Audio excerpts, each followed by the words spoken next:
Tapi karena namanya pejabat publik gubernur, ada sesuatu yang tidak bisa ditinggalkan. Salah satunya itu kalau dipanggil presiden. Nah, maka itu hari ini Pak Gubernur mendadak dipanggil presiden, maka beliau tidak bisa hadir, lah karena dia punya wakil, ya wakilnya yang diperintah. Maka saya izinkan pada kesempatan ini untuk mewakili Pak Dekarwo dan mudah-mudahan tidak mengurangi arti penting dari dialog ini. Bapak Ibu dan saudara-saudara sekalian yang saya hormati, khususnya Pak Anies Mata, Bapak berada di pesantren yang tadi saya sebut punya saham. Jadi pemilik sahamnya NU itu salah satunya ya pesantren Lirboyo ini. Yang alhamdulillah mungkin Pak Anies juga pertama kali nih masuk di sini ya. Alhamdulillah ini pertama kali masuk sini. Kalau lewat-lewat sering ya, lewat. Tapi hari ini alhamdulillah bisa masuk ke tempat ini untuk bertukar pikiran dan kita sama-sama dengarkan nanti bagaimana Pak Anies Mata punya pikiran tentang kebangsaan, tentang Indonesia. Dan perlu nanti kita dengarkan juga Kiai Anwar Iskandar untuk menyampaikan beberapa hal yang kaitannya dengan tema seminar ini. Ada 3 yang ingin saya sampaikan mewakili Pak Gubernur. Pertama, Indonesia lahir itu sebelumnya melalui perdebatan yang luar biasa. Gak tiba-tiba terus jadi Indonesia. Ada proses panjang, ada perjuangan, ada peperangan, ada korban dan lain-lain macam-macam lah. Nah, salah satu yang melatar belakangi proses itu adalah adanya dialog yang intensif antar pemimpin umat Islam yang mana diskusinya sangat sengit dan sangat panjang ketika mereka ingin menentukan apakah Indonesia ini jadi Darul Islam atau Darussalam.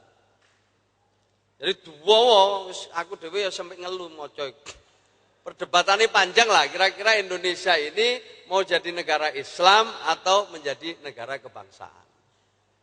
Banyak tokoh-tokoh Islam yang ingin menjadikan negara ini negara Islam dengan alasan yang saya kira sudah tidak perlu lagi dijelaskan di sini.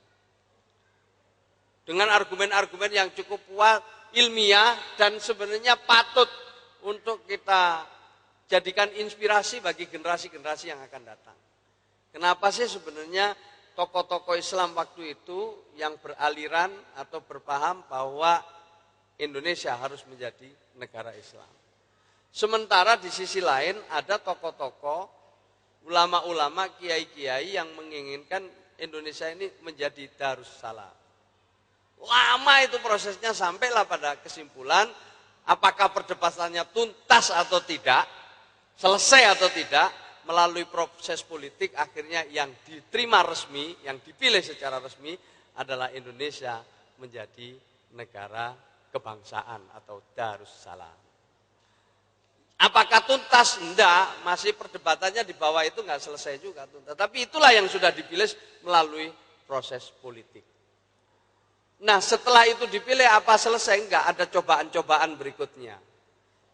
Banyak peristiwa-peristiwa yang ingin membongkar lagi Indonesia sebagai sebuah negara kebangsaan. Dan alhamdulillah lah, sampai sekarang itu Indonesia masih tetap menjadi negara kebangsaan sampai hari ini. Dan melalui berbagai peristiwa diuji dan sampai sekarang alhamdulillah masih seperti itu. Dan dalam setiap peristiwa itu selalu dalam setiap penggalan sejarah ya ada usaha-usaha untuk mencoba untuk mendiskusikan itu kembali. Maka NU beberapa kali membuat satu keputusan yang menganggap Indonesia sebagai negara kebangsaan ini sudah final. Nah, Bapak Ibu sekalian yang saya tidak ingin cerita panjang lebar tentang ini, tetapi itulah Indonesia, itulah kita semua bangsa Indonesia yang sekarang ini sudah mengalami masa-masa sulit maupun masa-masa bahagia. Suatu saat saya ketemu Pak Hidayat Nur Wahid di Bandara Schiphol, Belanda gitu. Dia dalam sebuah acara, terus dia ketemu saya, cerita seminar apa ya? Ya seminar tentang Indonesia. Apa yang dibahas di sana? Beliau salah satu pembicaranya yang menyelenggarakan LSM di Belanda. Ya umumnya orang-orang luar negeri, kata Pak Hidayat Nur Wahid waktu itu kagum-kagum sama Indonesia. Kenapa Pak Ustadz? Saya bilang gitu, kok kagum-kagum? Iya, Indonesia itu loh. Begitu banyak bahasa, begitu banyak agama dan keyakinan, begitu macam-macam pulau, tapi kok ya bisa bertahan sebagai sebuah bangsa dalam waktu yang cukup lama. Sebut saja misalnya Timur Tengah lah, agamanya itu mirip, sama. Bahasanya hampir sama, tapi mereka tidak bisa menjadi satu kesatuan sebuah bangsa Arab. Negaranya terpecah-pecah bahkan kecil-kecil. Rajanya banyak. Sebut saja Eropa misalnya, itu juga bahasanya mirip, tapi nggak bisa sebagai negara besar. Loh, Indonesia itu yang macam-macam itu kok bisa bertahan? Kok hebat sampai sekarang masih bertahan? Luar biasa. Itu pertanyaan mereka. Lalu jawab sampean apa Pak Nur Hidayat? Ya jawab saya itu jawabnya seperti yang sering disampaikan oleh bapak-bapak tokoh-tokoh kita. Apa Pak Nur? Ya saya jawab, ya Indonesia itu karena punya kemampuan yang luar biasa untuk mencari jalan tengah. Pemimpinnya itu mau duduk, cari jalan tengah, selesai. Kalau tidak ada itu, tidak ada warisan seperti itu, tidak mau duduk, tidak ada jalan tengah, maka saya kira Indonesia juga akan mengalami sesuatu yang sama seperti yang negara-negara tadi kita sebut.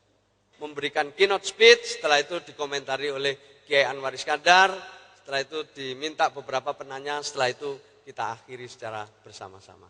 Saya kira ini beberapa hal yang ingin saya sampaikan. Selamat datang kepada Pak Anies, selamat datang kepada semua. Terima kasih atas perhatiannya. Assalamualaikum warahmatullahi wabarakatuh.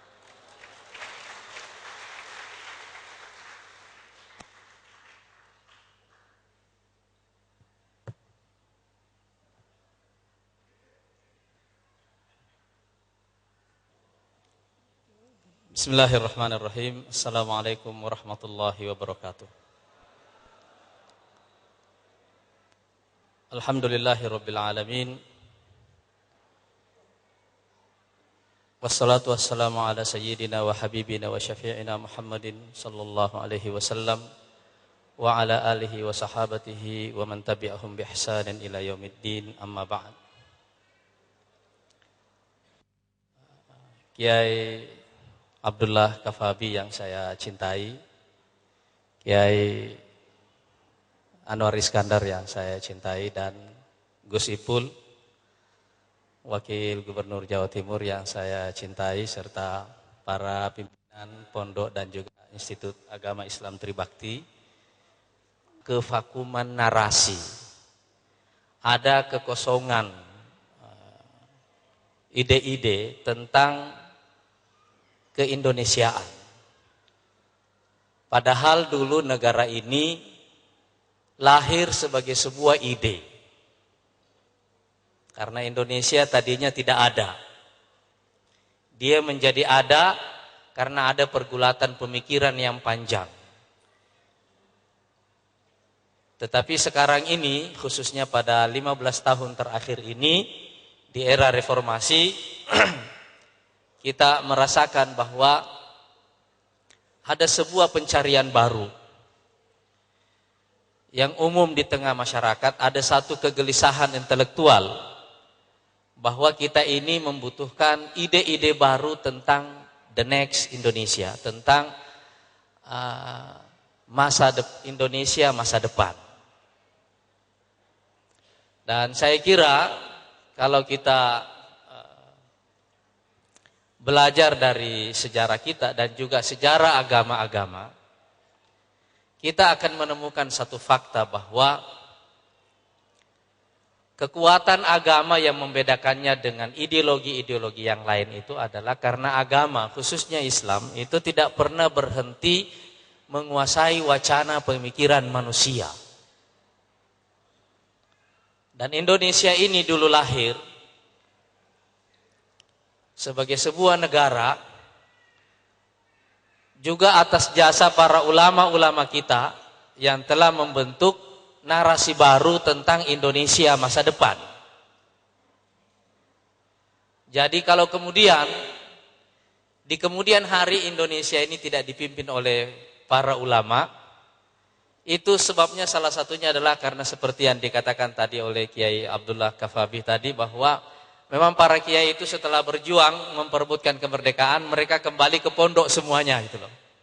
Mereka tidak pergi ke pusat-pusat kekuasaan karena itu bukan kebutuhan mereka gitu.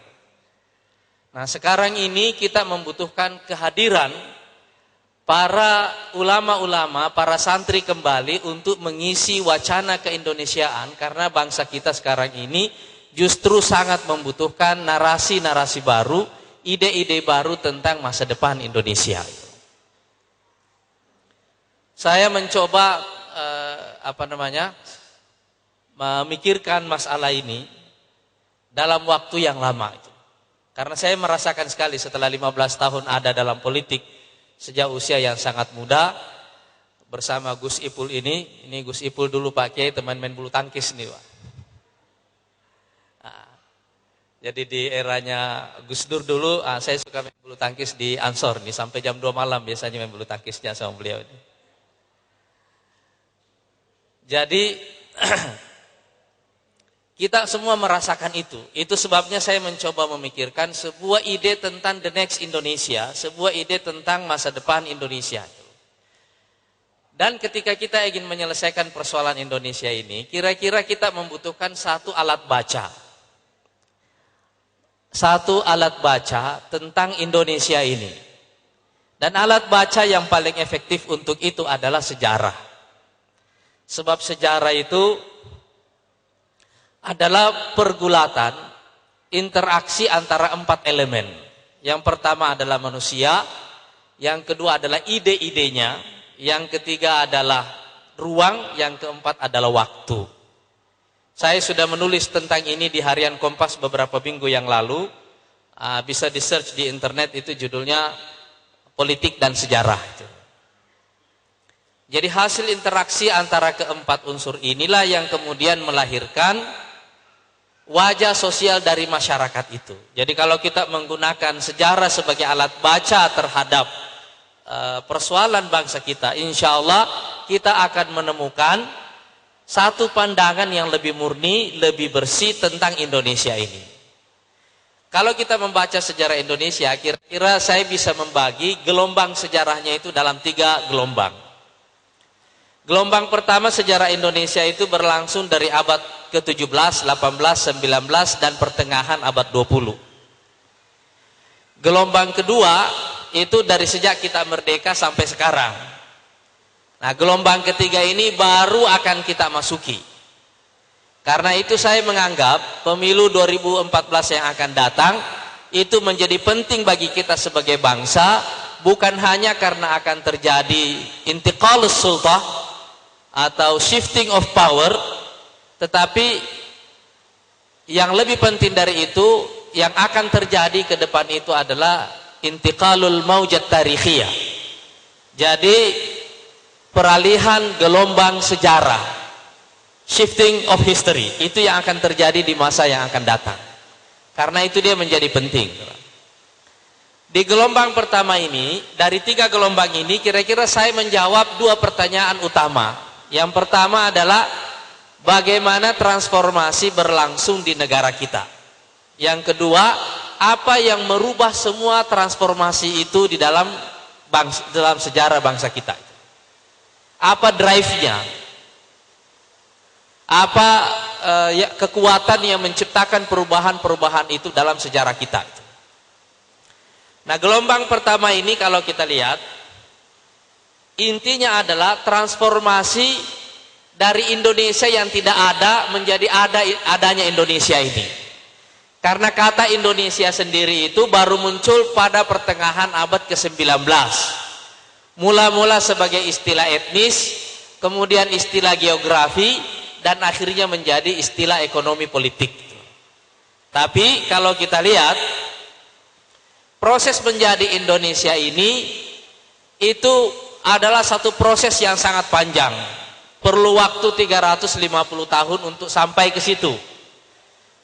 Sebabnya adalah karena Indonesia ini pada mulanya terdiri dari satu struktur sosial politik.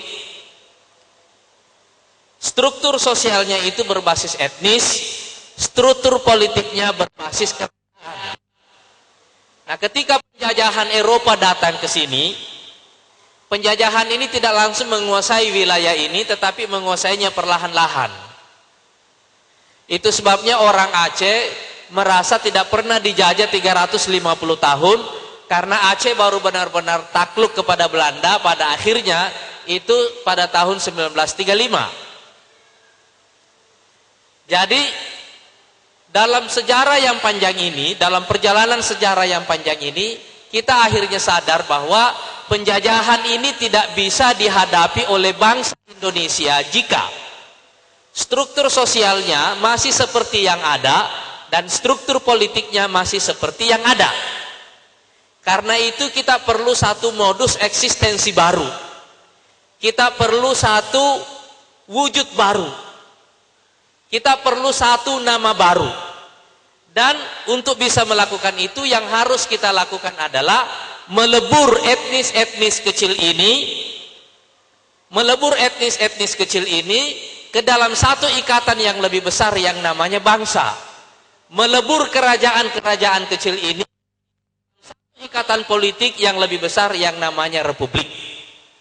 Jadi transformasi penting pada gelombang pertama ini itu adalah transformasi dari etnis menjadi bangsa, transformasi dari kerajaan menjadi republik.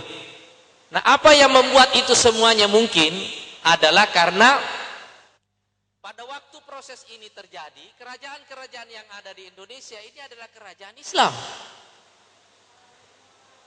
Dan Islam sudah menjadi agama mayoritas di Indonesia. Oleh karena itu, ikatan-ikatan primordial berupa suku-suku dan etnis yang ada di Indonesia ini bisa dilewati, bisa dilampaui, karena ada satu semangat bersama yang disebar oleh para ulama-ulama kita dahulu, yang melampaui ikatan-ikatan primordial ini. Itulah sebabnya raja-raja ini dengan sukarela melepas kerajaannya, meleburnya dalam satu ikatan yang lebih besar, dan kita semuanya etnis-etnisnya dengan sukarela melebur menjadi satu dalam satu ikatan yang lebih besar yang namanya bangsa. Sebab kalau kita baca sejarah Indonesia dari abad ke-13 sampai sekarang, bisa dikatakan itu seluruhnya adalah sejarah Islam. Salahnya adalah karena dalam penulisan sejarah di Indonesia, kita memisahkan antara sejarah Islam di Indonesia dan sejarah proses kita menjadi sebuah bangsa. Kita memisahkan itu. Sehingga kita seringkali tidak menemukan bahwa atau ada usaha untuk menggelapkannya, bahwa ternyata saham para ulama dalam mendirikan Indonesia ini adalah saham yang terbesar.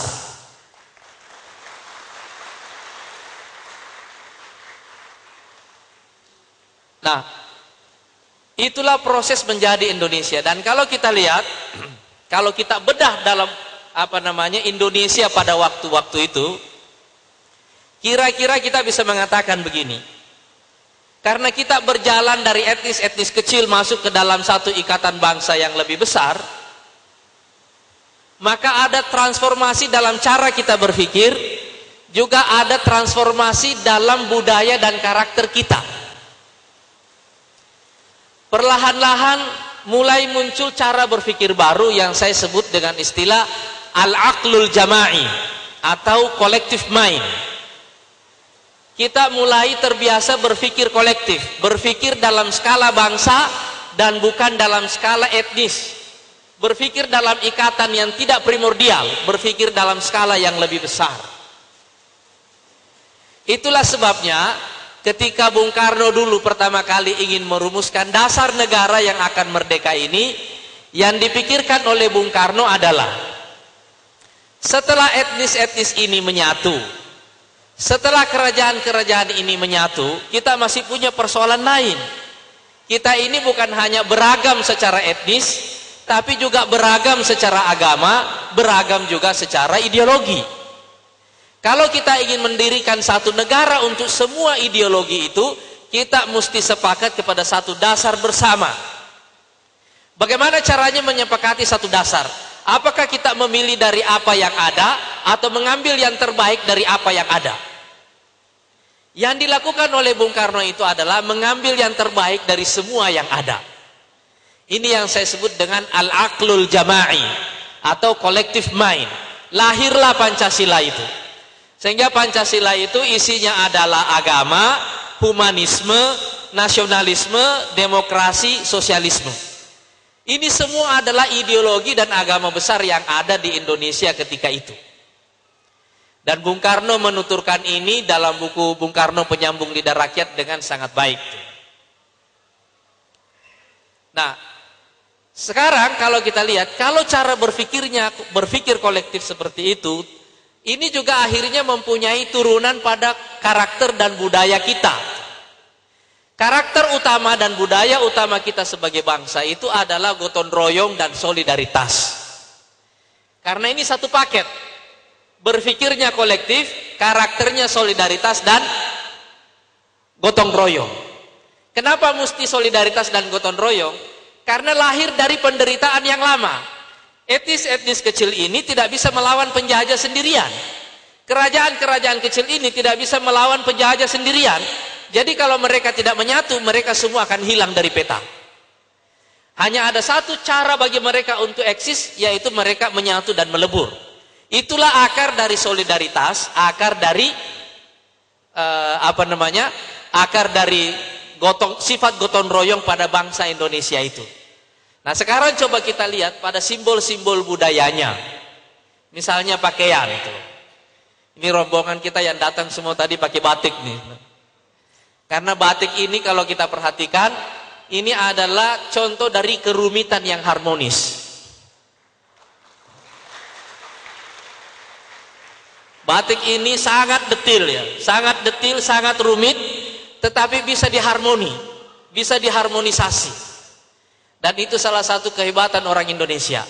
Dia bisa menyatukan segala hal yang tidak bisa menyatu di tempat lain. Jadi kalau misalnya Anda lihat tadi negara Arab itu semuanya, 22 negara Arab, kalau dikumpulkan sama jumlah penduduknya dengan penduduk Indonesia. Tapi mereka terpecah ke dalam 22 negara. Kita menjadi satu negara. Jadi ide menjadi Indonesia ini ide yang brilian, ide yang sangat modern, ide yang pada dasarnya melampaui zamannya. Dan seperti yang dikatakan tadi Gus Ipul ini, bahasa kita ada 300-an, karena sukunya juga ada 300-an. Tapi bagaimana memilih satu bahasa di antara semua bahasa yang ada? Ada satu pertanyaan, kenapa bukan bahasa Jawa yang jadi bahasa nasional? Padahal bahasa Jawa digunakan oleh penduduk etnis mayoritas. Kenapa bahasa Melayu yang penggunanya minoritas? Saya sempat berziarah ke makam Raja Ali Haji itu, di Kepri ya, Bapak bahasa Melayu. Ini kenapa bahasa Melayu yang jadi bahasa nasional? Salah satu sebabnya adalah karena bahasa Melayu ini struktur dan tata bahasanya, nahwu sarafnya itu sederhana. Sederhana. Contohnya misalnya, tidak ada konsep waktu dalam bahasa Melayu. Kalau bahasa Arab kan ada konsep waktunya. Kata kerjanya itu dibagi dua, fi'il madhi dan fi'il mudhari'.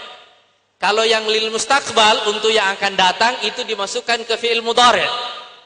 Iya kan?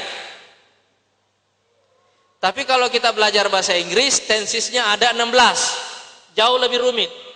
Dalam bahasa Indonesia, waktunya berubah-ubah, tapi kata kerjanya tidak berubah. Ya kan? Kalau kita mengatakan dalam bahasa Arab, akala ya'kulu. Dia berubah kata kerjanya untuk menunjukkan waktu. Tapi kalau kita bilang makan, kalau sudah makan dan belum makan apa, Pak? Nggak berubah kata kerjanya. Waktu itu mempunyai kata sendiri yang berdiri sendiri dan tidak masuk ke dalam kata kerja. Jadi kalau kita mau mengatakan kata kerja masa lampau, kita bilang sudah. Kalau kata kerja masa kini, kita bilang sedang. Kalau kata kerja yang akan datang, akan. Dia tidak menyatu dalam kata kerjanya. Dan apa artinya satu bangsa punya bahasa yang tidak punya konsep waktu? Artinya waktu itu kurang penting bagi bangsa itu.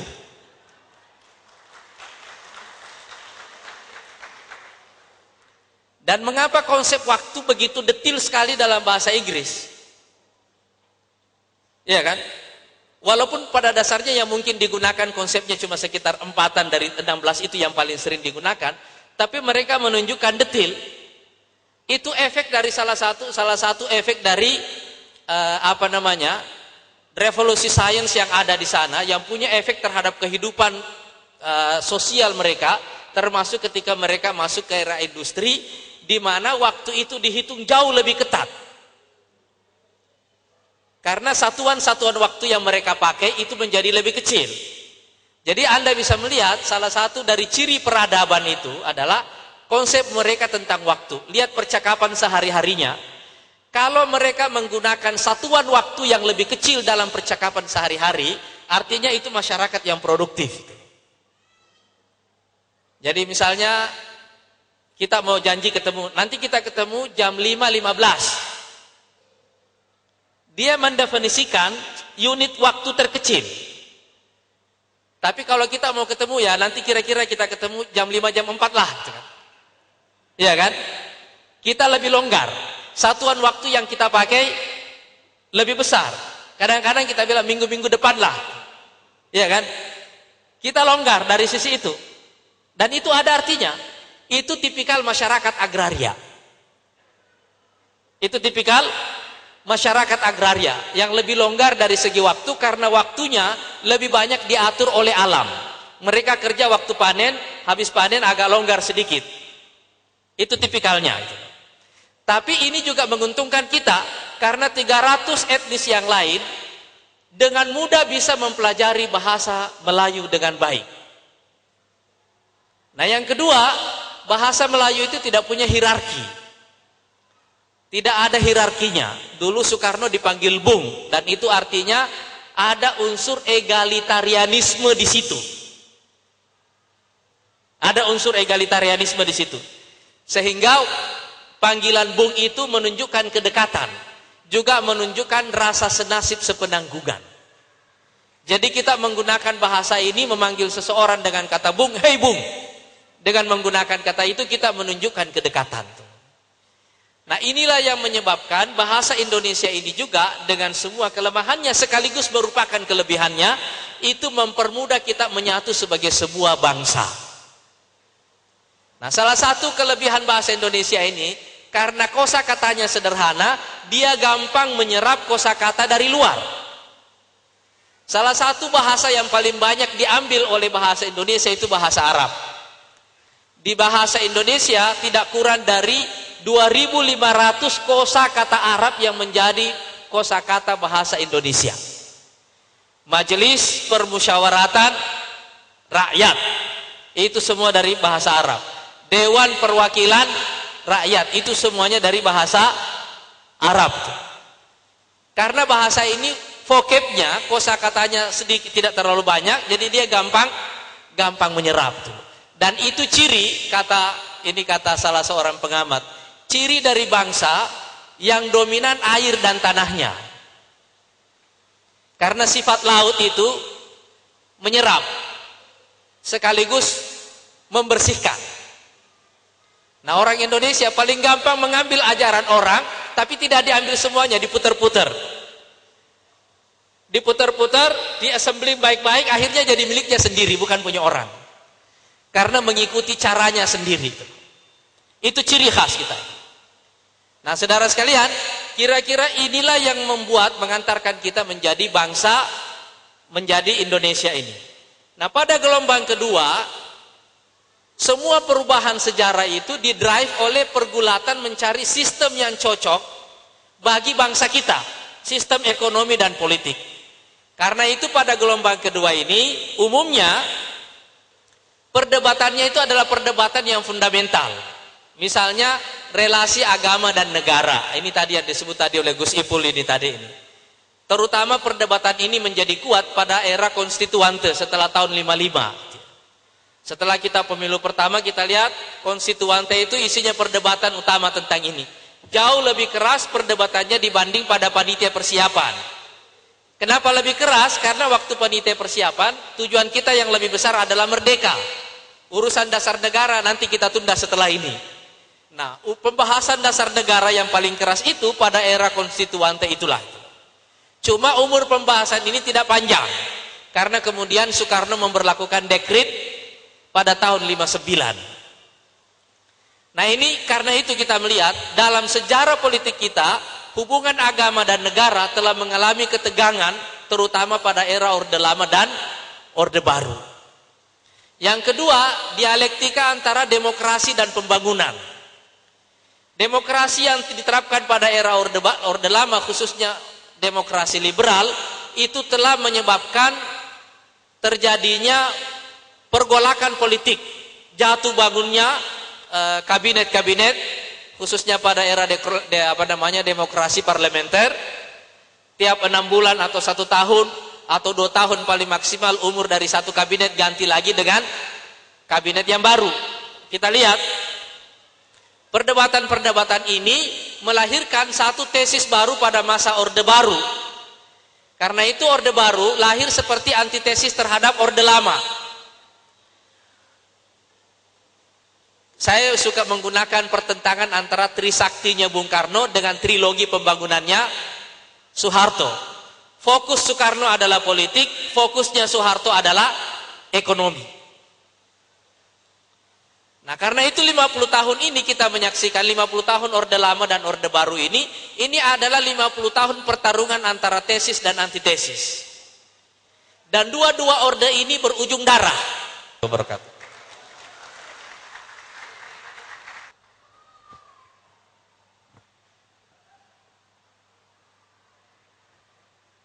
Kepada moderator seminar dan dialog kebangsaan Organisasi Mahasiswa dan Kemahasiswaan Institut Agama Islam Tribakti Kediri. Kepada Dr. Maftuhin Rasmani MA, kami persilahkan. Sebelum dialog dilanjutkan, kami persilahkan kepada Gus Ipul, kemudian Kiai Anwar Iskandar. Sebelum kita dialog dengan para pakar ini, karena pakar itu ada 2 makna. Pakar yang satu itu apa-apa dibikin sukar, itu pakar namanya. Apa-apa dibikin sukar. Ya, yang muda-muda kemudian jadi halo.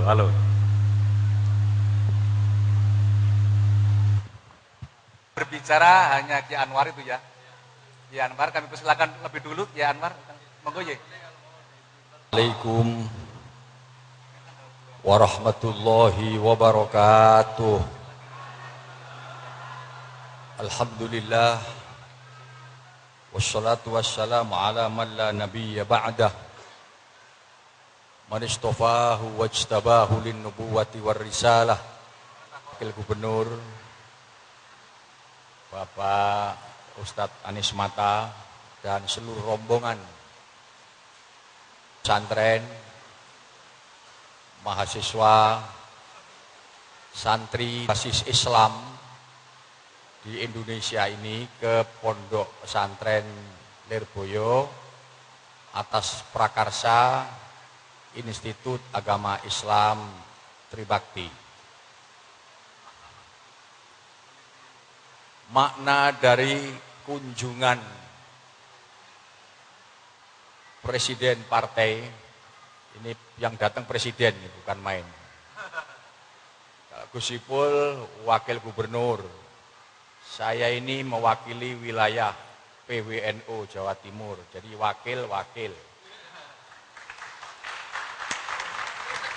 Ya. Walaupun yang datang dari NU juga wakil, dari provinsi juga wakil, tapi ada presiden di sini. Presiden partai tapi. Presiden partai. Makna kehadiran Bapak Ustadz Anies Mata dan rombongan ke sini, ini tentu besar sekali artinya bagi kita semuanya. Dulu antara kaum pesantren dengan PKS Pak Anies sempat terjadi semacam dulu. Tapi dengan hadirnya PKS ke sini, apalagi pidatonya Pak Anies Mata tadi, 1985 di Situbondo, mengeluarkan sebuah sikap sebagai keputusan muktamar institusi tertinggi di NU, bahwa yang namanya Negara Kesatuan Republik Indonesia, satu, bahwa yang namanya Pancasila, dua, bahwa yang namanya Mukaddimah Undang-Undang Dasar 45, tiga, dan apa yang namanya kebinekaan, kemajmuan negara ini sudah final. Sudah final. Sehingga NU sepakat bahwa Indonesia ini bentuknya bukan negara agama, tetapi nation state, negara bangsa. Negara bangsa. Pak Anies tamu gitu ya. Tapi saya kira habis ini Pak Anies bukan lagi tamu. Buktikan nanti Pak Anies hadir ke Lirboyo sendirian kayak berani itu ya. Baik Bapak sekalian, tadi Pak Anies, Gus Ipul sudah berbicara tentang sejarah Indonesia seperti apa. Sementara Ki Anwar berbicara mengenai bagaimana substansi bangsa ini dengan dikelola. Ya gini aja lah, untuk demokrasi seimbang, satu laki-laki, satu perempuan lah itu ya. Nah, silakan satu laki-laki yang tengah ini ya, yang berkopiah pakai jas. Yang ibu-ibu, enggak, yang tadi yang belakang siapa? Nah, ya itu aja. Sini. Ya udah.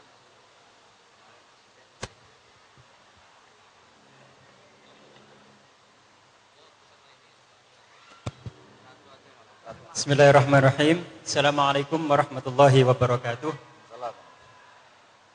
Baik, kami sampaikan terima kasih banyak atas waktu yang diberikan kepada kami. Ada nama dari mana? Muhammad Zainuddin. Saat ini aktivitas sebagai dosen di Staiba Purwasri. Ya. Ada satu pertanyaan. Ini khusus kepada keynote speaker kita, Bapak Anies Mata. Terus terang secara pribadi, saya mendengarkan pemaparan dari Pak Anies, merasakan ada aura baru yang kemudian tertransfer kepada saya. Dan saya merasakan sebuah kekaguman terkait dengan narasi yang tadi disampaikan oleh Bapak Muhammad Anies Mata. Baik, terkait dengan itu, berbicara mengenai kebangsaan, ya, kita menyaksikan bahwasanya Bapak Anies Mata ini adalah salah satu pimpinan parpol Islam atau parpol yang berbasiskan umat Islam. Nah, tentunya kedepannya sebagai sebuah entitas partai politik ingin meraih jenjang kekuasaan yang lebih tinggi. Nah, bagaimana ketika mendapati bahwa bangsa Indonesia ini terdapat berbagai macam suku, ras, agama, dan segala perbedaan yang ada itu disikapi oleh Pak Anies sendiri dan oleh PKS ke depan ketika nanti memimpin negara Republik Indonesia ini. Terima kasih. Assalamualaikum warahmatullahi wabarakatuh. Langsung Pak Anies, mari. Sudah satu aja. Sudah, satu saja. 5 menit Pak. Assalamualaikum warahmatullahi wabarakatuh. Jangan kalau 5 menit enggak usah. Oh enggak, 1 menit. Ya. Ya. Terima kasih Pak Anies, saya komentari dulu Pak Anies, lain daripada yang lain di televisi tidak begitu saya kira. Tadi sambutannya mukadimahnya sudah ketularan Lirboyo gitu. Saya dengar gitu. Yang pertama Gus Ipul dulu, apa kebijakan Pemprov Jatim Gus terkait pemuda kita di pedesaan sudah kenal miras dan lain sebagainya, itu karakter bangsanya bagaimana sampai kebijakannya ke desa bagaimana. Pak Anies, guru saya pernah berkirim surat pas setelah Habibie jadi presiden, itu semuanya Gus Dur, Pak Amin dan lain sebagainya, Akbar Tanjung dikirimi surat. Yang membalas cuma Pak Amin secara tertulis dan ditandatangani. Isinya, partai ini kalau tidak dua, kata guru saya, Indonesia tidak tentram. Kata guru saya, dengan belajar sejarah ada argumennya di makalah itu. Tapi menurut Pak Anies sebagai politikus, lihat partai pasca Orde Lama, Orde Baru yang banyak, yang ta'adud itu bagaimana? Bahkan guru saya menyebut partai itu cuma agama dan partai nasionalis dengan gambarnya lengkap ketika itu. Yang ketiga, Bapak Kiai Anwar Iskandar, kita sepakat bahwa al-maghfurlah Gus Dur itu disebut guru bangsa. Sudahkah diteladani menurut Pak Kiai oleh para muridnya ini sebagai guru bangsanya yang sudah diteladankan kepada kita, khususnya partai politik, pejabat dan lain sebagainya. Nama saya Khalid Duhaika, mahasiswa pasca sarjana IAIT Kediri. Assalamualaikum warahmatullahi wabarakatuh. Langsung cukup ya, langsung Pak Anies silakan. Bismillahirrahmanirrahim. Saya kira tadi yang pertama dan kedua ini agak mirip sebenarnya pertanyaannya gitu ya. Jadi pada dasarnya kita tidak lagi mempersoalkan isu kemajemukan di Indonesia. Ini sudah selesai, itu adalah fakta. Siapapun yang akan memimpin Indonesia itu harus menyadari dari awal bahwa dia tidak hanya memimpin kelompoknya, dia tidak hanya mewakili umat Islam, tapi dia mewakili seluruh bangsa Indonesia tanpa kecuali. Dan ini juga adalah doktrin yang saya sampaikan kepada kader-kader PKS. Bahwa kalau mereka ingin memimpin Indonesia, mereka harus keluar dari mindset mewakili kelompok.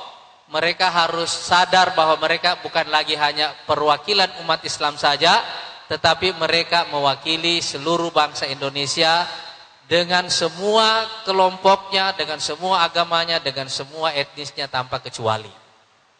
Tapi memang tadi seperti yang dikatakan oleh Kiai Anwar tadi, bahwa untuk sampai pada kesadaran itu kita perlu ke lapangan dada. Kita perlu ke lapangan dada. Dan biasanya yang punya tradisi tasamuh itu adalah orang-orang yang berilmu. Makanya salah satu ciri dari para ulama itu, makin luas ilmunya, makin dalam ilmunya, makin toleran biasanya dia dalam berbagai macam hal. Karena ilmunya lah yang memungkinkan itu. Itu sebabnya kenapa saya tadi mengatakan bahwa Indonesia ke depan ini membutuhkan seorang pemimpin dengan tradisi santri yang kuat. Karena salah satu tradisi santri yang kuat itu adalah tradisi tasamuh, tradisi toleransi. Dan saya kira kita juga belajar banyak dari ulama-ulama kita di NU tentang tentang tradisi tasamuh ini, sehingga keputusan di Siti Bondo itu adalah keputusan yang lahir dari kesadaran kebangsaan yang sangat mendalam. Itu yang tadi yang pertama. Kalau yang kedua tadi